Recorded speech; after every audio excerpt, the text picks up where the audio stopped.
Hello, everybody, and welcome to Total Annihilation Replays. Today, I am bringing you Game 8 of the Postal versus Aprox Best of 10. And so we are currently all set up here at 4-3 to the Dutch, with Aprox in the lead, having just won on his pick and Flash Heller. And now we are moving on to my pick. And for those who can recognize the mini-map, we have moved on to yet another postal-ish map. This is Lava and Two Hills. This is a interesting map. At least I thought it was really interesting because it was kind of a blend between something like the Pass and Coast to Coast. It was low resource, but there's a lot more space to kind of spread out. And the avenues for air attack are much more varied. So you can see there's this nice lava river in the middle, which completely separates the two sides.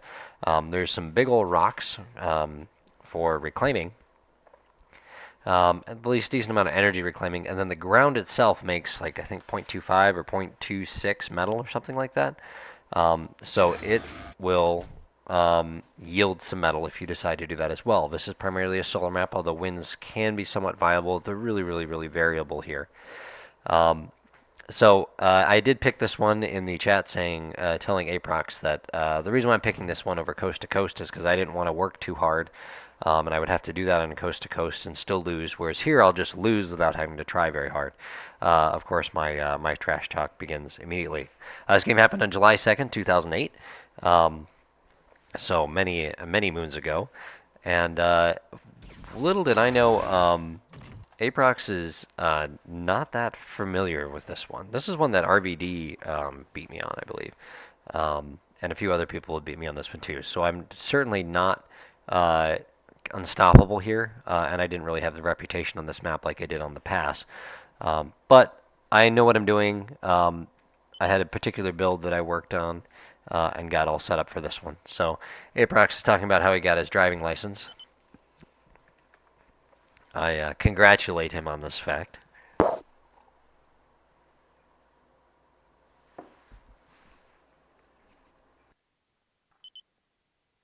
Solars to walking to the first mechs.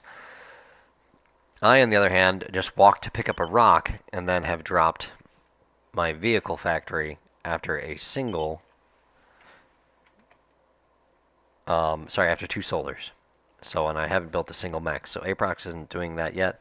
And there's a reason for that, is now on the north side, this little gap in the original Cave Dog, Lava, and Two Hills is too narrow for a vehicle construction unit to get through. Or is it here? I don't remember exactly where it's at. Somewhere along here, essentially, either they can't go down the hill. Yeah, I'm pretty sure it's this gap. They just can't get through there.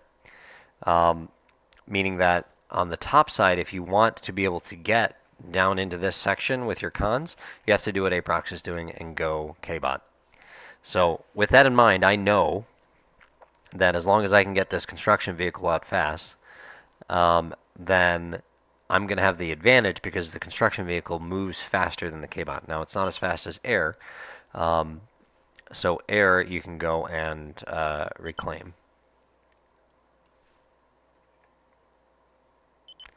See, I'm picking up a second rock here. That's a nice big one, 125. Get my radar up.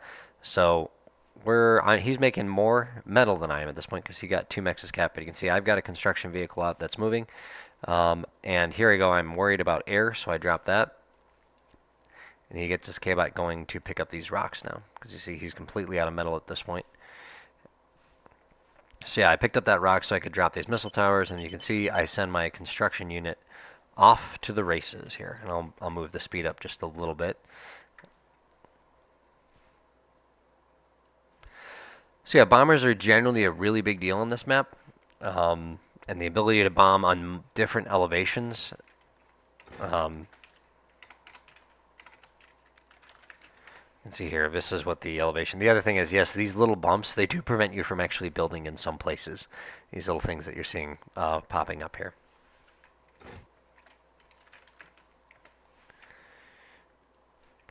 See, both of us are now walking our commanders to these better metal spots. I have this turned off, and actually not just turned off, I'm reclaiming my vehicle plant after two construction units, and you can see Aprox is doing much the same, so he's reclaiming his K-Bot lab there. Now his commander's down in the middle. He actually beats me to the middle there, but you can see I have my construction vehicle there where his K-Bot is up here building a metal extractor. And you can see he's trying to move his K-Bot lob down here to the front. The reason is because this center section right here, this is all within range of missile towers. So you can see I drop the missile towers. I give myself a little bit of space in case I need to build some Dragon's Teeth. But I prefer not to build Dragon's Teeth too far forward because, well, I think something comes into play a little later, and I won't spoil it. There you go. You can see I've got 3 missile towers up now at this point, and I can just start putting pressure on the other side of the map. So I target.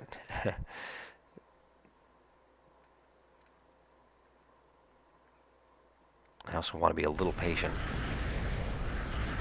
I want to make sure I have enough firepower before things really get started. So I start shooting his commander and start shooting his construction K-Bot. You can see I'm just building my K-Bots here now because I intend to K-Bot farm. So you can see he's quickly building up these Dragon's Teeth because he wants to have a nice little nest of missile towers. And I've got 1, 2, 3, 4, 5. See, I bring my commander up to the front, D-gun across, D-gun the Dragon's Teeth and kill. He tries to D-gun across in rage. If he D-guns me, technically that's a loss because we're playing underneath the ladder rules, but he was too short because I had moved these far enough back that he couldn't actually D-gun the missile towers. And so now I have 1, 2, 3, 4, 5, 6 missile towers in the middle. I have these metal spots under my control, whereas he's actually not going to be able to have that one right there. So I feel pretty good about this at this point. I've pushed him off of that metal spot. Now you can see he's actually building up more, but he built more Dragon's Teeth. I obviously can't D-gun those. But now my Khan is out, and I'm going to be using these resources on something else, whereas he's currently using his construction K-Bots to build more Dragon's Teeth. So, and I've already killed 2 construction K-Bots. That's definitely very good for me. So we'll slow this down here so you can kind of see what's going on. He's rebuilding his K-Bot lab on the top side. And now he is building a Guardian. This, of course, will secure the territory for him, but at this stage in the game, that's nearly 1,500 metal that he is investing into something that cannot move. Now, it will control this spot, or maybe it's closer to 2,000. You know, that's the sort of thing I should know off the top of my head, and I used to know off the top of my head, but he says, I don't like build order games. You can see I've retargeted his commander at this point, which has been taking some really good salvos from the missiles. Point now, he just reclaims that energy. He now has nothing protecting him from the missiles coming in, and that's it right there. He just gets taken down by the missile towers at that point, and the game ends really, really fast. 7 minutes 26 seconds. Victory to me, and that is it for Aprox's trash talking thread on TA Zone. There are no options available for where this is currently gone because the best option was, from my perspective, was 6-3. I mean, sorry, was not 6-4, was 7-3. And at this point, with him dropping that match against me, we are all tied up at 4-4, moving into the final 2 picks, and that means at this point we've both pretty much missed our opportunities. I had my opportunity on John's Pond, and he had his opportunity on Lush Puppy. And we'll have to see what the remaining picks are and whether or not one of us can capitalize. So, thank you so much for continuing on this journey with me. I'll do my best to get the remaining 2 games out to you soon. I know these are pretty quick ones here, so that way you've got something to check out. As always, if you haven't already, make sure you hit the subscribe button, the likes, leave a comment if you have any questions about how to play Lava in Two Hills. I know I really didn't show much on this one, so perhaps if I haven't already, we'll get some games up where you can actually see this map go to its late stage potential. So, all right, everyone, thanks so much for joining me, and you all